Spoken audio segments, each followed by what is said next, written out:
There are all kinds of storylines heading into this week's PGA Championship at Oak Hill. And the New York Post's Mark Cannizzaro has articles on the site breaking them all down, and he joins us now. Mark, thanks for joining us, my man, because all types of buzz heading into Thursday, and a lot of it is surrounding Rory McIlroy, two-time PGA champ.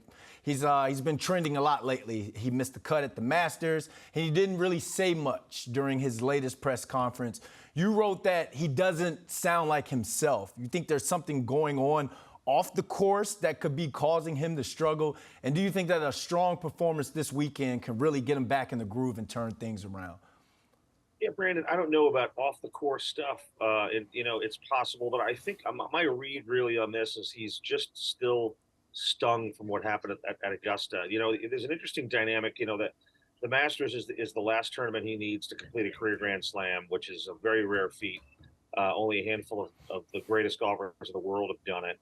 And what happens is the Masters is the first major of the year, so there's such buildup to it. And it's also played, obviously, in the same venue every year.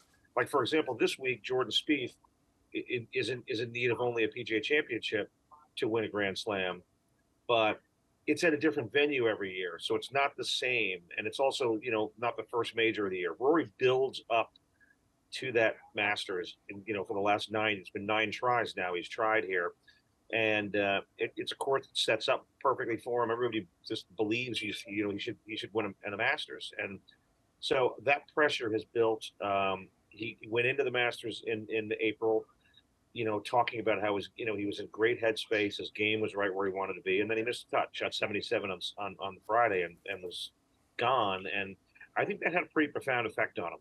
He ended up skipping the following week, which was one of those elevated events of the PGA Tour, which is mandatory for the top players. It cost him a $3 million fine, which he took just to clear his head. So that just gives you an idea about, kind of the effect that the Masters had on him. And I felt yesterday when we spoke to him, he just didn't seem himself. His answers were shorter.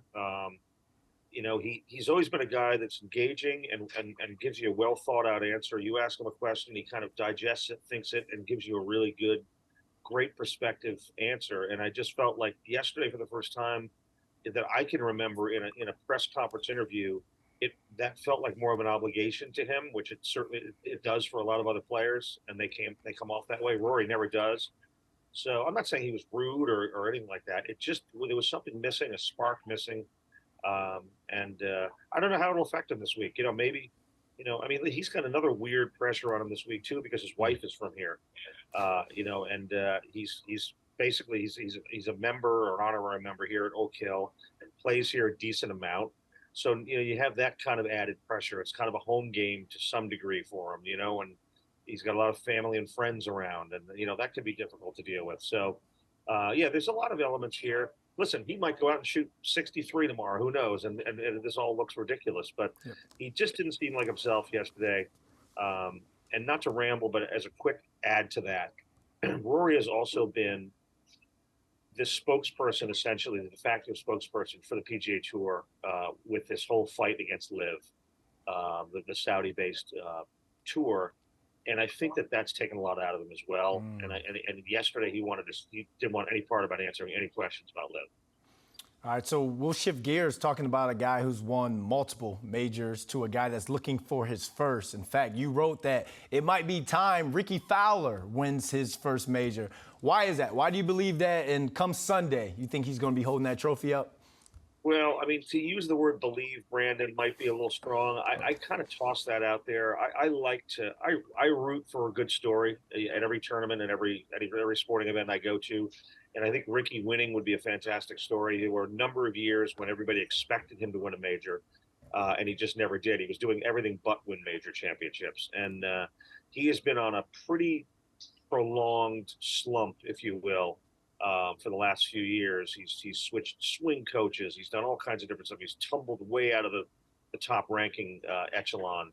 And he has worked his way back. And he's kind of, he's gotten himself, well inside the top 50 of the world rankings. He's made his last 10 cuts. He's had some good showings. He hasn't won in this stretch, but he's looked better. And So I just kind of tossed that out there a little bit Okay. because I didn't want to go with the chalk, which is John Rahm. I mean, John Rahm is, as dominant as anybody in the game right now, and by all rights probably should be at the top of the leaderboard at the end of the week. But I think Rory is poised to have a big week, and maybe it's one of these kind of situations where it's least expected. When it was expected, he wasn't coming through. Maybe he comes through this week when it's least expected. All right, we talked about the hunted, we've talked about the hunter, and as we've seen in the past, anything can happen this weekend. So who are the other players in this tournament that have the best odds to win the PGA? Well, the best odds guys, Brandon, are, I mentioned Rahm, who's just, I mean, he's got 4 wins already. He's won $14+ million already this season, and it hasn't even turned to summer yet. But Scotty Scheffler is another guy that is absolutely always in the mix right now. I mean, he's had his hand on the #1 mantle for a little bit as well with Rahm. Rahm has it right now. I think he can absolutely be a guy, who will be right up there. There's a couple of guys, Max Homa is a guy who's been in incredible form. I believe you just have on the screen right now. He's really had a breakout stretch in the last year and a half, and it's just in a great headspace. So I think those are the guys you're kind of looking at the top. Interesting. I'm actually writing about Jason Day right now, who just won last week at the Byron Nelson. He's a former PGA Championship winner, former #1 player in the world, who has had a lot of issues, back injuries. He's had some vertigo. He's had a lot of weird stuff going on health-wise. And he won for the first time in 5 years just this past Sunday in Texas. And interestingly enough, we spoke to him this morning, and he is trying to save his body and his mind for this tournament. He has not played a practice round here and does not plan to. So the first time he will play Oak Hill will be Thursday in the first round, which is fascinating to me. That's pretty weird. That's a storyline that we're definitely going to have to keep up on going into this weekend. The 2023 PGA Championship tees off Thursday at 7 a.m. $15 million purse. I'm in the wrong business, Mark. Thanks for joining us. We are all in the wrong business, Brandon. Thanks, man. Good talking to you.